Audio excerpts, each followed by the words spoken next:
So today we're going to be talking about some running backs that we think you should be getting off your roster now before it becomes too late. And what we mean by too late is there is a very significant sell window right now with these two guys. So because of that, we want you to get these guys off your roster now. We're going to talk about them and why we don't believe in their current value or their current price, why we're not touching them in Dynasty, and why we think you should ship them off your roster. Do us a favor. Like this video and make sure you're subscribed. We're getting to 5K by opening day. You heard it here first. We're getting there, and we are like more than halfway there, and we've got a long time to do it, so make sure you're subscribed. We really appreciate you doing that as well. And again, we're talking about some guys that we're getting off of our rosters. And of course, these are running backs, and there are going to be people that drop down in the comments that say running backs are awful. I always go to running back. All running backs are useless. Get all running backs. We get it.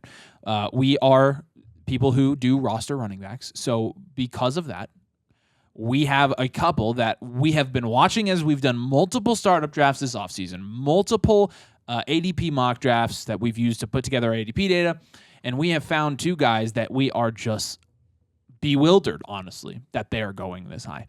Good old Simon Danny's going to introduce the first one for us. Yeah, so this first player, he's coming off a career year. Last year, he had 193 carries for 1,007 yards and 9 touchdowns on the ground.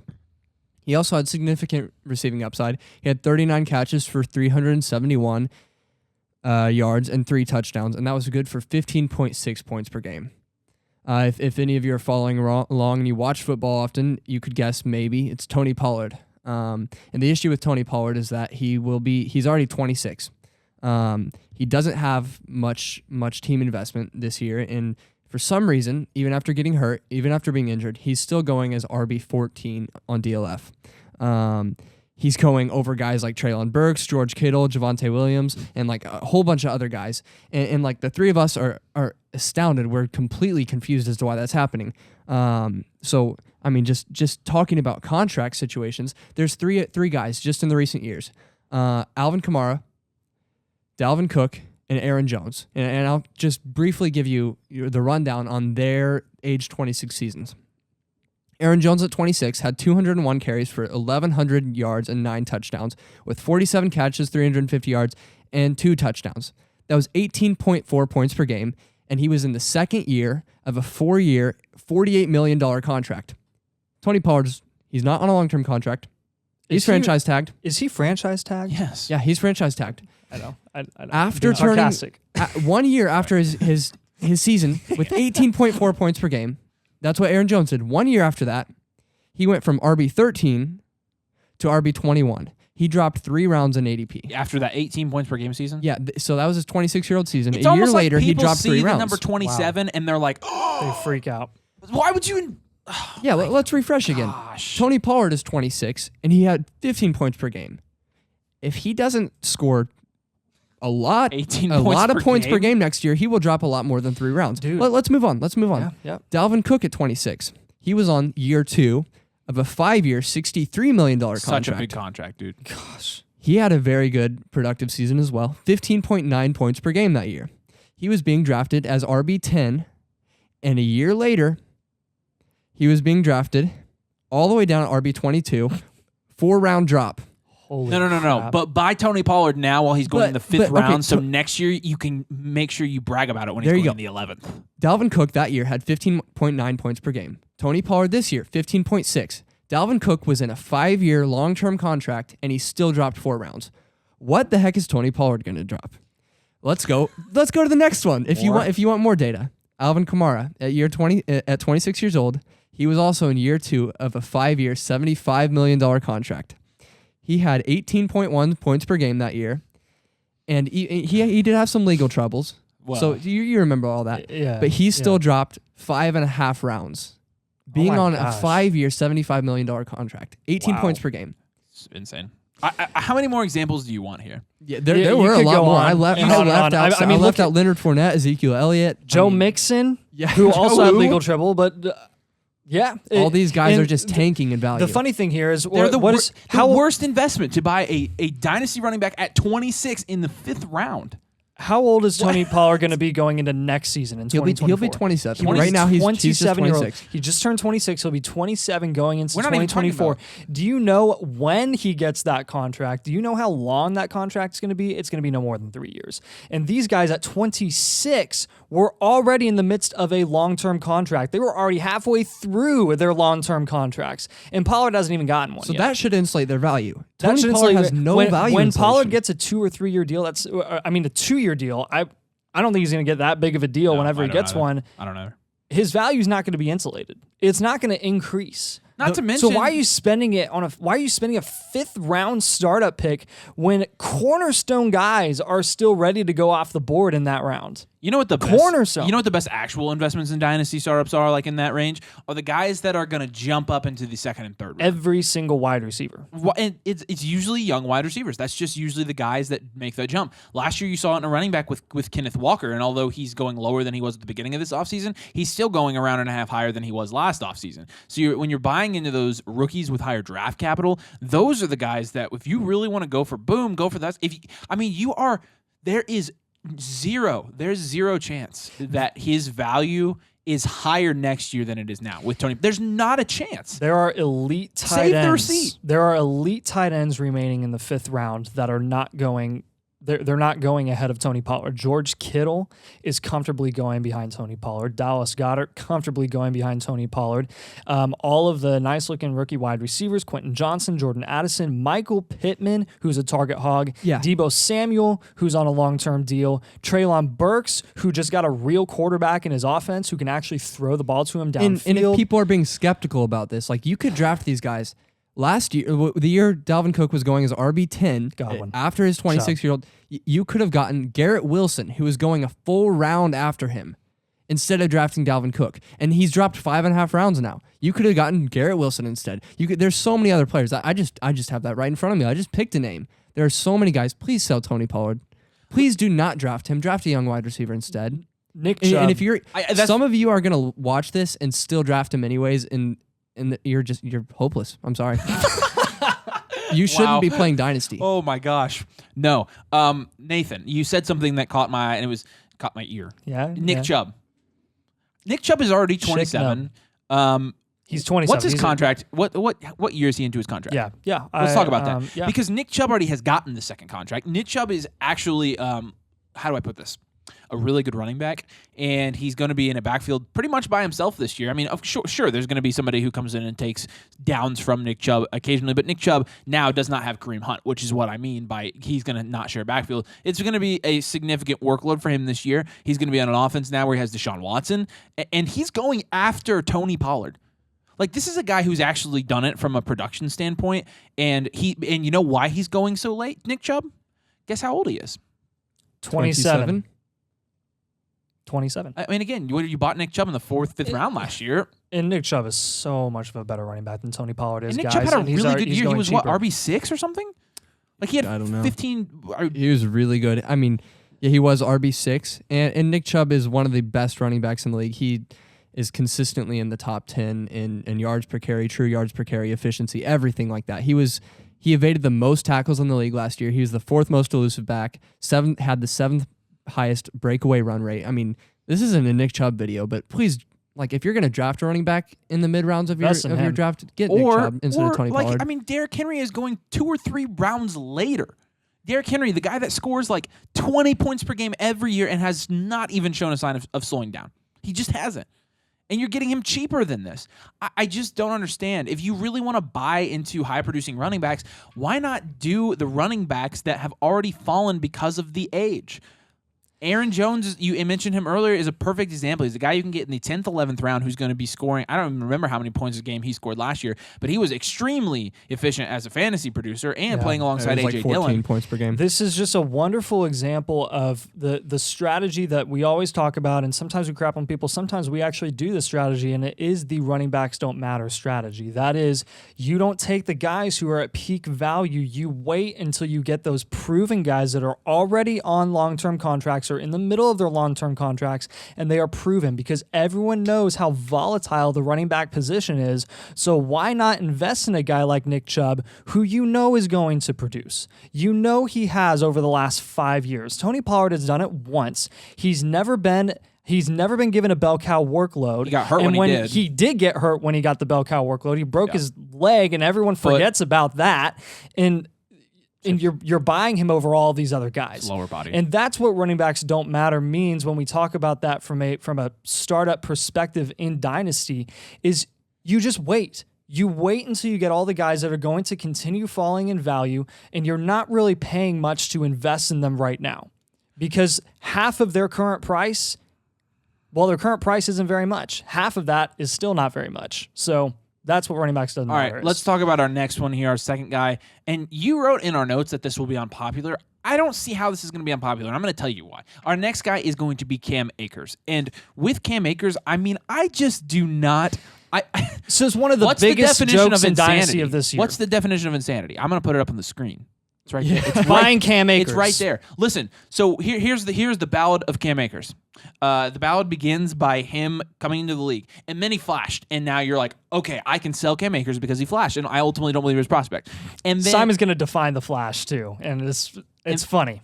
And then and the flash is a flash, but you could have sold him there for a lot. And then he got hurt, and it's like, oh man, Cam Akers. And then you saw all the videos of him on the practice field, and he's coming back, and he's playing in the playoff games, and you get the montage, and he's RB6 on Keep Trade Cut all of a sudden. And he goes right back up here. And if you didn't sell Cam Akers the first time, you have another chance, guys. This is something once in a lifetime. You get a second chance to sell a running back like this. And nope, people start buying him again. Like, oh, Cam Akers, he's back. He's getting the workload. And then Cam Akers this year, what does he do? Pretty much nothing at all. I mean, he comes in and they started Darrell Henderson over him, and then they dropped him. Henderson got cut from two teams this year. Just to tell you all you need to know. Do you guys remember that? Do you guys remember that the Rams were literally trying everything possible to get anything possible for Cam Akers? And nobody would do it. In the middle of last season, and no one wanted to buy him. So he was literally ended up being the last body in the backfield for the Rams, the last body in that offense, period, and they just gave him the ball because it was either give Cam Akers the ball or give Baker Mayfield the ball. And guess what? Both of them balled out. Are you valuing Baker Mayfield because he kind of balled out at the end of last season for the Rams? No, you shouldn't be for Cam Akers either. He got carries in the end zone when they got in the red zone like twice in 3 games. Yeah. Okay. I got to finish the ballad. So then he's here. And now, all of a sudden, he's here. Out of nowhere, it's Cam Akers season again. And he's sliding back. Cam Akers, so he's going, SZN. You have, I kid you not, a third chance to sell Cam Akers. I am pleading with you to do it now. I've never seen so many chances on a running back like this. You are getting another chance, and people are like, I'm not so sure I'm selling Cam Akers. Why would you not? Go. You got stats. Okay, and that's the thing is I traded Josh Downs straight up for Cam Akers in a league, and a guy was like, and the league was crapping on me. They were like, I'm going to take the guy who put up 508 yards in his last 4 games of last season because they think he was like an amazing prospect, and here he is coming back. And you're right, Cam Akers was an all-time great prospect. He had world-class athleticism. He ran a 4.47 40-yard dash. That's like the fastest ever as far as I'm aware. Yeah. He had the best investment a running back has had in the last 20 years at being drafted at the 220. He was drafted in the 2nd round, guys. Can you believe that? Wow. So some really, really good investment from the Rams. You can see last year they're really dedicated to keep him on their roster. He had one of the best rookie years ever. He had 145 carries for 625 yards and 2 touchdowns. 2 touchdowns. He had another 11 receptions for 123 yards and a touchdown. And guys, he had 7.8 points per game. That's league-winning potential right there. So after that, that's untapped potential. Absolutely, he was incredible. And so because of that incredible rookie year, he got catapulted up to RB7 in ADP on DLF. That offseason, RB7. Oh my! The entire offseason, he was going RB7, 8, 9, somewhere in there. I mean, I checked it all. It's bringing tears to my eyes. Anyways. I don't think we're getting a 5K by opening day if all of our videos are like this. Well, whatever. People are going to be so mad. They're going to be like, Cam Akers is so good. What are you talking Well, about? I'm telling you how good he is right now. All He had 625 yards as a rookie. right, let's give him some actual legitimate dues here. Yeah. Who do you pivot to from Cam Akers? Anyone. Pretty much anybody Well- in the top. I mean, they're obviously not Tony Pollard. You're not as long as it's not Tony Pollard. Okay, so you can never go wrong. Like, on a serious note, you can never, ever, ever go wrong from moving off a running back into insulated value in pretty much any rookie wide receiver that has good value. I am not kidding. We do not like Jonathan Mingo at all. I'd take Jonathan Mingo Sell the over frick Cam out Akers. of Cam Akers to get Jonathan Mingo. Absolutely. Like, But any aim higher. one of those guys. He got Josh Downs. We love Josh Downs. Yeah. I think you can easily get Jaden Reed plus a lot. Yeah, absolutely. For a lot of people, that's not aiming higher than Mingo. It is for us. I mean, and I'll tell you, true. looking at DLF ADP, he is being drafted around, so that doesn't mean you could necessarily trade him 1-for-1 for these players, but ideally you could pivot to Will Levis, Kendre Miller, Michael Mayer, oh my, Josh Downs, Roshan Johnson, all rookies right there. So all of them are probably going to see significant rises in their value. And then let's throw another one, a veteran, DeAndre Hopkins. You can trade Cam Akers for DeAndre Hopkins next year, and one of those guys who has actually scored more than 10 points per game in his career might actually help you win a championship. No, this is Dynasty League. I'll take the 23-year-old running back. I mean, especially with Roshan Johnson, a guy that, I mean, not only being a decent prospect, but going to a situation where he's probably going to get a lot of work and have immediate contender value and have a chance to have long-term value inflation. Why? Who? there are so many people that are worth significantly less than Cam Akers that I would easily take over Cam Akers. Like, I'd rather Correct. take the rookie running back going into this class who's going behind Derrick Henry with no ACL. Like, give me Tajay Spears over Cam Akers. I mean, I would give me Tank freaking. I would take Bigsby James over Washington Cam 1-for-1 over Cam Akers easily. That's a little far, but yeah, I know. I think the point has been made. No, I think it has too. So, and Cam Akers, from where he's going in startup drafts, isn't like a terrible investment because he's going No, late. he's going to the 8th, 9th But at the same round. time, make a better investment. There's still better investments. Like, you're not, even though it's like not terrible, it can still be good. Tony Pollard is just a bad investment. It's just bad. Like, just don't do it, please. We're and if you have, it's not too late. It's not too late. You can sell these guys. If So you're hope. if you're a fan of Tony Pollard and Cam Akers, and you're like, man, I'm gonna have to let go of only one of these darlings. I'm gonna hold on to the other. Hold on to Cam Akers. Somebody's gonna Pollard. get on this jersey wearing a split Tony Pollard Cam Akers jersey and be like, these guys suck. Like, look, we know. So these are probably some people. Like, Cowboys fans are gonna come in here and I mean, Jerry Jones is probably gonna watch this video. He'd be like, Hey, Jerry. Cam Akers is not that, or Tony Pollard is not that bad. He's going to be the star running back for the Cowboys. I mean, Maybe he'll go sign. and Cam Cowboys Akers. fans are going to be in here and they're going to. I'll give him the benefit of the doubt. Yeah. Let's give them something else, and that's actionable advice. Sell. Well, yeah. We already gave actionable advice. Yes, but I'm saying, like, just in general, don't invest in running backs that have not been elite and they keep getting hurt. And Especially don't have a long-term contract. Yeah, I mean, the Rams have not needed an elite running back to be good in the past. They used Darrell Henderson the other year, and he was very good. The Rams have shown that they don't need it. I don't know. I think the 4-game they get sample the of Cam point. Akers is the funniest thing I've ever heard in my life. Yep. Because you can take a 4-game Rashad sample Penny? of pretty much any running back. Yeah. If 4-game samples were king, like Rashad Penny would be worth like 2 firsts right now. Do you know who is the exact same age as Tony Pollard on a 4-year deal, guaranteed 4-year deal? Miles Sanders. Who I am easily taking over Tony Pollard every single day. Easily. Who's going easily 3 rounds later than Tony Pollard? Easily, guys. Miles Sanders. Down tier from Tony Pollard to Miles Sanders plus. Do it. Oh, please. Today, and you will thank us. We love these 2 players a lot as people. And I want to see. We respect them, but we hate them in Dynasty. I mean, there's just not any way to. We just don't like their value, and that's part of having your own YouTube channel. Is you can get on here and talk about stuff like that. So correct. Sorry, not sorry. But I mean, I think you have anything else? I think we gave them. Yeah. Just one last thing. If you've made it this far, which probably please try. 20% of you have. And if you have either of these guys in your leagues, try to trade them.